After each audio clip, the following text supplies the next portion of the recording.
मंडळी, तुमचं पुन्हा एकदा मालवणी बोको या यूट्यूब चॅनलवर स्वागत असा। आज आपण निर्वशीचो चाळो याच्यावर घडलेली एक सत्य घटना बघणार असो। पण त्याआधी जर कोणी यूट्यूब चॅनलवर पहिल्यांदाच आला असात तर त्यांनी हा चॅनल सबस्क्राईब करूक मात्र विसरा नको।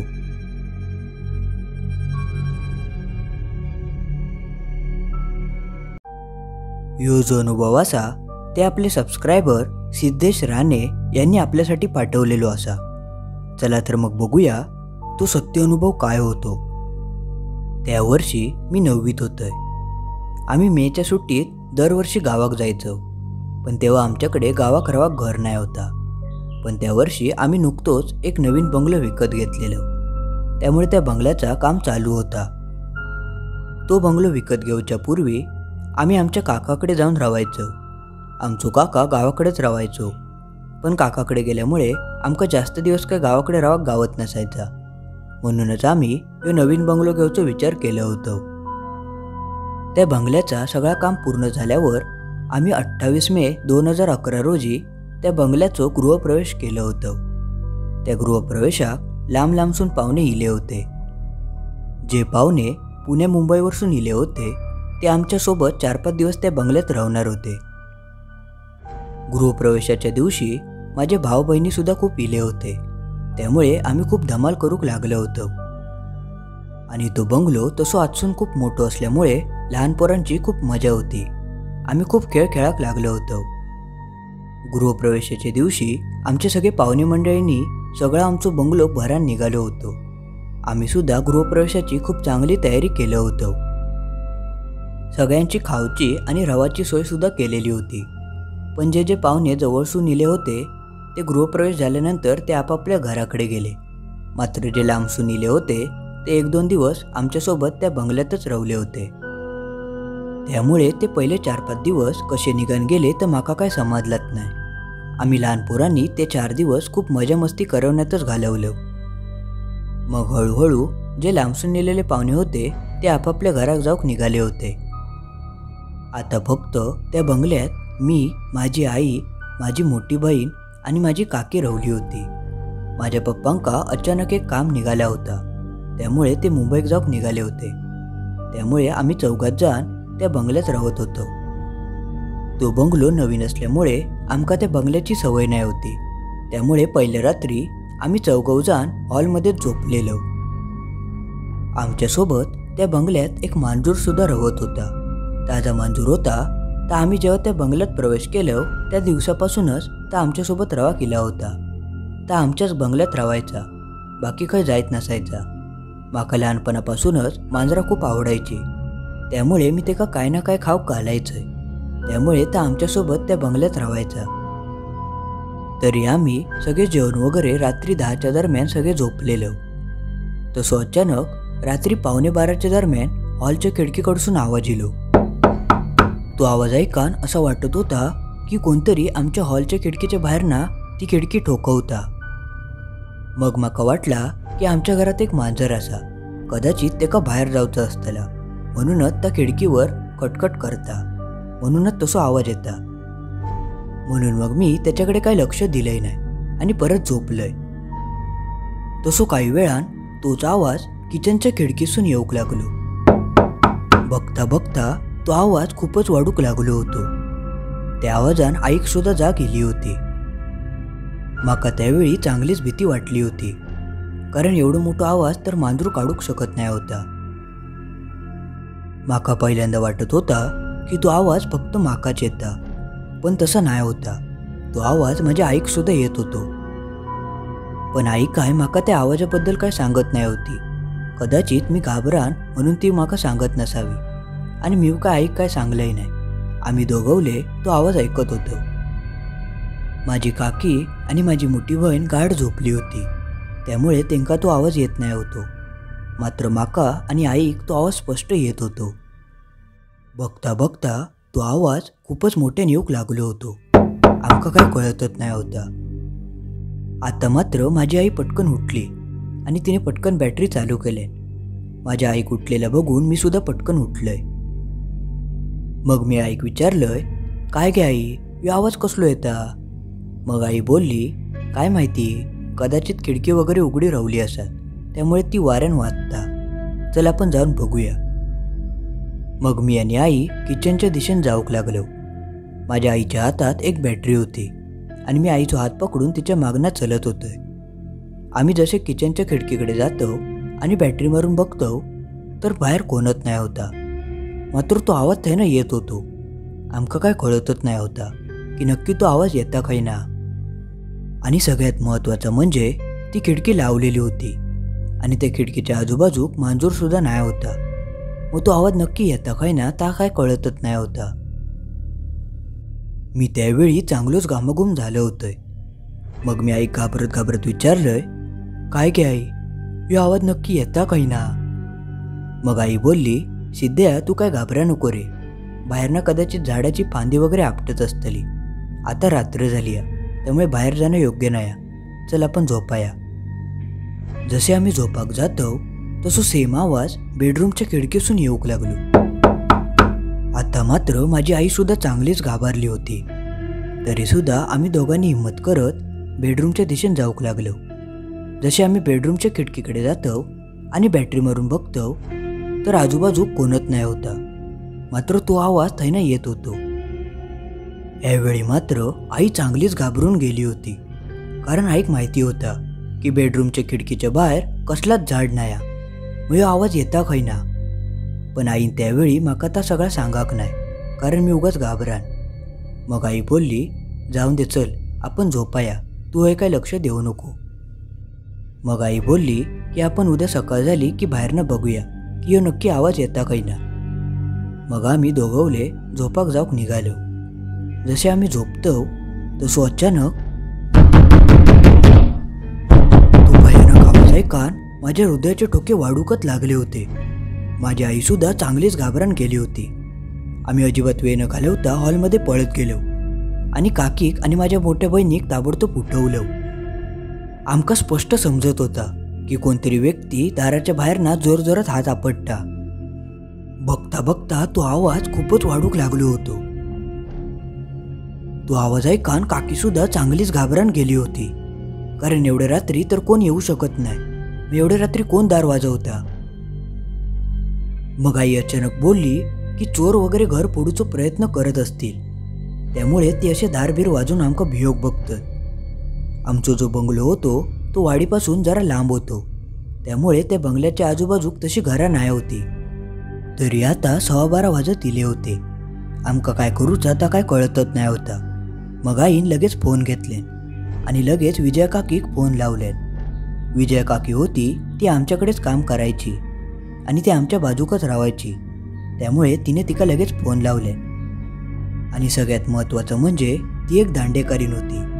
दांडेकार लोक असतात त्यांका भूता काय करणत नाही असं म्हणतात, म्हणून आम्ही तिका लगेच फोन लावलं. पण तिची काकी होती ती काय फोन उचलूक तयार नाही. आमच्या हृदयाचे ठोके वाढतच चालले होते. मग शेवटी देवाच्या कृपेन शेवटच्या रिंगमध्ये त्या काकीन फोन उचलले. आमच्या सगळ्यांचं नशीब एवढा चांगला होता की त्या रात्री नेमको त्या काकीन आपलं मोबाईल सायलेंट करूक नाही होतो, नाहीतर दर दिवशी ती फोन सायलेंट करूनच झोपायची. जसं त्या काकीन फोन उचलल्यान तसं आईन तिका सगळा घडलेला सांगितले. तशी ती काकी बोलली, तुम्ही काय घाबरा नको, मी येतोय. तसर तुम्ही घरातच थांबा, चुकानसुद्धा घराच्या बाहेर पडा नको. मग लगेचच काकी आणि तिचो नवरो आमच्या बंगल्याच्या दिशेने येऊक लागले. तेव्हा त्यांच्याकडे बॅटरी वगैरे नाही होती, त्यामुळे ती गॅसलाईटचा कंदील घेऊनच आमच्या बंगल्याकडे येऊक लागली होती. तितक्यात अचानक आमच्या बंगल्याचे लाईटी गेले आणि सगळीकडे किनाट काळोख पसारलो. त्यावेळी तर माका चांगली धडकी भरली होती आणि त्या स्मशान शांततेत तो भयानक आवाज अजूनच भयंकर वाटत होतो. माझ्या पुऱ्या आयुष्यात मी असं पहिल्यांदाच भयंकर अनुभव घेतला होतोय. मी देवाकडे एकच प्रार्थना करत होतोय की आमका या संकटासून कायव करून वाचव. जशी विजया काकी आमचा गेट उघडून आतमध्ये पाऊल टाकता तसं तिच्या हातातलं कंदील अचानक विझलो. तिका काय समजलंच नाही, कारण आजूबाजूक तर वाऱ्याचं पान पण नाही होता. मग अचानक या कंदील कसा काय विझला. तिका आता समजाक लागला होता की हे नक्कीच काहीतरी विचित्र प्रकार असा. थंय जा कोण होता तिका ते विजया काकीक आमच्यापर्यंत पोचाक देऊचा नाही होता, म्हणून ते असले खेळी करून दाखवत होता. पण विजया काकीची ती सरावाची वाट असल्यामुळे ती त्या अंधारासूनच सरासरा चलत आमच्या घराकडे येली आणि घराच्या दाराच्या बाहेर येऊन ती हाक मारूक लागली, ओ जाऊबाई. तिचो तो आवाज ऐकान आमच्या सगळ्यांच्या जीवात जीविलो. मग आईन लगेचच त्या दार उघडलेन आणि तिका आणि तिच्या नवऱ्याक ताबडतोब घरात घेतल्यान. मग काही वेळान ते विजया काकीच्या नवऱ्यान एक बॅटरी घेऊन बंगल्याच्या भोवती पूर्ण फेरी मारून बघितले, पण बंगल्याच्या आजूबाजू कोणत नाही होता. मग त्यांनी त्या बंगल्याच्या आवारात सगळीकडे बॅटरी मारून बघितल्यानी, पण त्यांका कोण दिसला नाही आणि कसले खुनासुद्धा गावले नाही. पण जसे ते काका बॅटरी मारून बाहेर शोधत होते तसो अचानक परत किचनच्या खिडकीसून तोच आवाज परत इलो. तेव्हा मात्र सगळ्यांका समजला की ह्यो जो सगळो प्रकार चल्लो हा तो एका भुताटकीचो प्रकार असा.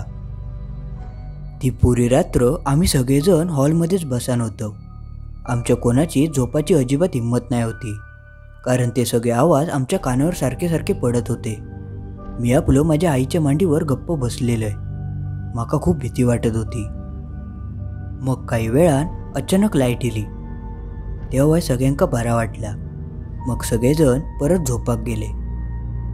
विजया काकी आणि त्यांचो नवरो आमच्या वांगडाक थांबले होते.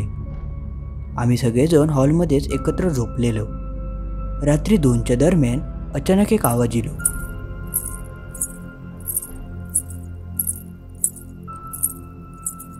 तो आवाज एका पैजणीचो होतो. असं वाटत होता की खयची तरी एक बाई दाराच्या बाहेर गोल गोल फेरिया मारता. सगळेच खूप घाबरले होते. मग विजया काकीन थोडीशी हिंमत करून त्या दार उघडूक गेली. जशी ती त्या दार उघडता आणि बाहेर बघता तर बाहेर कोणत नाही होता. तिका समजल्या होता की आईची बुतटकी आपल्यासोबत खेळी खेळता.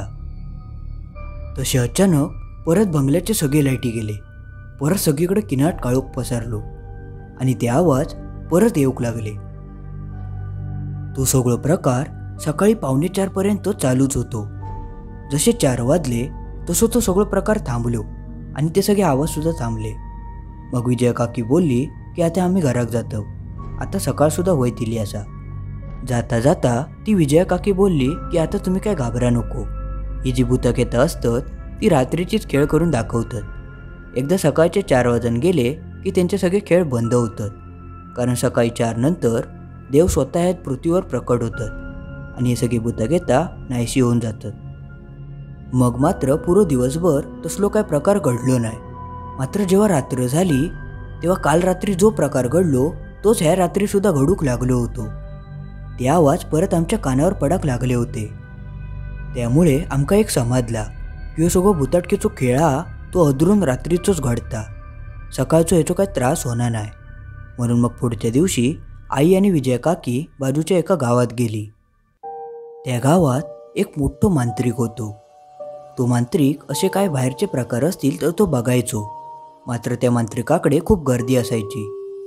आई आणि काकी संध्याकाळी 5च्या दरम्यान त्या मांत्रिकाक भेटाक गेली होती.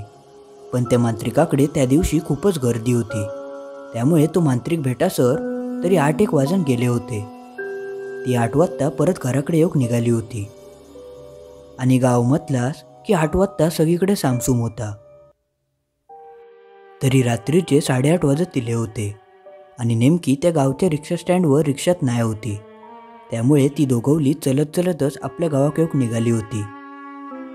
आमचे जे गावचे रस्ते असायचे त्या रस्त्यांवर रात्री 8 नंतर जास्त कोणचं वावर नसायचो. त्यामुळे ती दोघीजणी एकटेच त्या रस्त्याने येत होती. जशी ती चलत चलत आमच्या गावच्या वेशीवर येऊन पोचत तसं त्यांका एक ठिकाण गावला. त्या ठिकाणाचं नाव होता धनगराचो गाऊल. या ज्या ठिकाण होता त्या गावातला सगळ्यात भयानक ठिकाण होता. त्या दोघींकाही त्या जागेविषयी चांगली माहिती होती. त्या दोघींनीही थैचे भयानक गोष्टी चांगलेच ऐकलेले होते. त्यामुळे ते जरा घाबरतच थैना येत होते. बऱ्याच गावच्या लोकांका त्या जागेवर चित्रविचित्र अनुभव इलेले होते. जशी ती दोघी त्या ठिकाणावर येऊन पोचत तसं त्यांका समोर एक सायकल चालवणारा माणूस दिसलो आणि तो माणूस यांच्याच दिशेने येत होतो. त्या दोघींकाही स्पष्ट दिसत होता की समोरसून एक सायकलवाला माणूस यांच्या दिशेने बॅटरी पेटवून येता पण अचानक त्याची बॅटरी अचानक बंद पडली आणि जशी त्याची बॅटरी बंद पडता तसं तो माणूससुद्धा जागच्या जागी गायब झालो. त्या भयंकर दृश्य बघून या दोघींच्या पायाखालची जमीनच सरकली. पण त्यांका आतून माहिती होता की कायव झाला तरी हय घाबरायचं नाही. एकदा घाबरलं की आपलं विषय संपलो. त्यामुळे तिने एकमेकाक कसं सावरल्यानी आणि ती हडेतडे न बघता ती पुढे पुढे पटपट चालाक लागली. ते दोघींनी अजिबात मागे वळून बघूक नाही. पण पुढे मात्र त्यांच्यासोबत जो काय प्रकार घडलो तो प्रकार बघून ती दोघवली चांगलीच घामाघूम झाली. ती विजया काकी होती तिका त्या रस्त्याची चांगलीच सवय होती. ती बऱ्याचदा त्या गावातून ये जा करायची. मात्र त्या रात्री काय झाला काय माहिती, त्या दोघांकाव आपल्या गावचं रस्तो गावतच नाही होतो. अक्षरशः ती फिरान दमली आणि एका जंगली रस्त्यातच गेली. त्यांका पुढे एक भला मोठा जंगल गावला. त्यांका काय समजतच नाही होता की आपण नक्की इलव खयव. ती दोघवली चांगलीच घामाघूम झाली होती. त्यांका वाटला की आता आपला काय खरा नाही, आपण या भूताच्या चांगल्या तावडीत गावलो. पण देवाच्या कृपेन त्या जंगलात एक छोटासा गणपतीचं मंदिर होता. जसं त्या दोघींका त्या मंदिर दिसता तशी ती दोघवली धावत धावत त्या मंदिराकडे गेली आणि त्या मंदिरा शिरान ती गणपतीच्या नावाचं धाव करूक लागली आणि गणपतीक सांगक लागली की आमच्या या संकटातून वाचव, तुझे खूप उपकार होतील.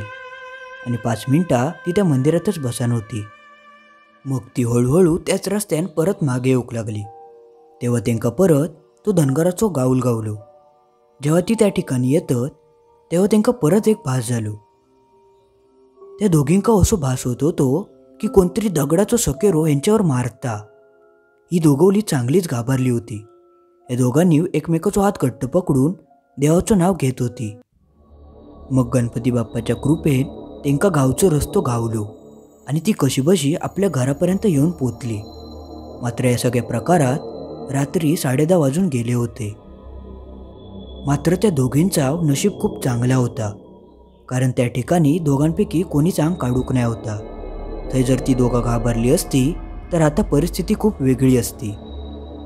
मात्र त्या रात्री त्या बंगल्यावरचे येणारे आवाज येतच होते. ते आवाज काय थांबले नाही होते.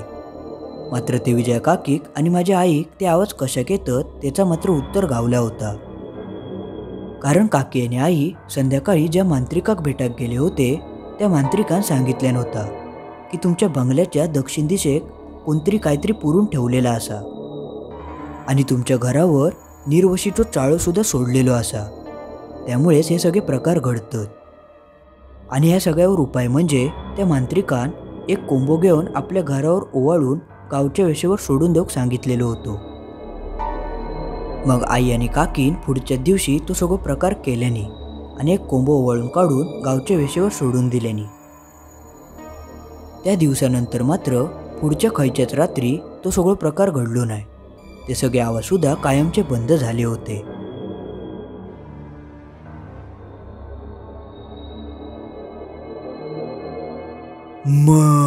मंडळी, आज पुरतं एवढंच.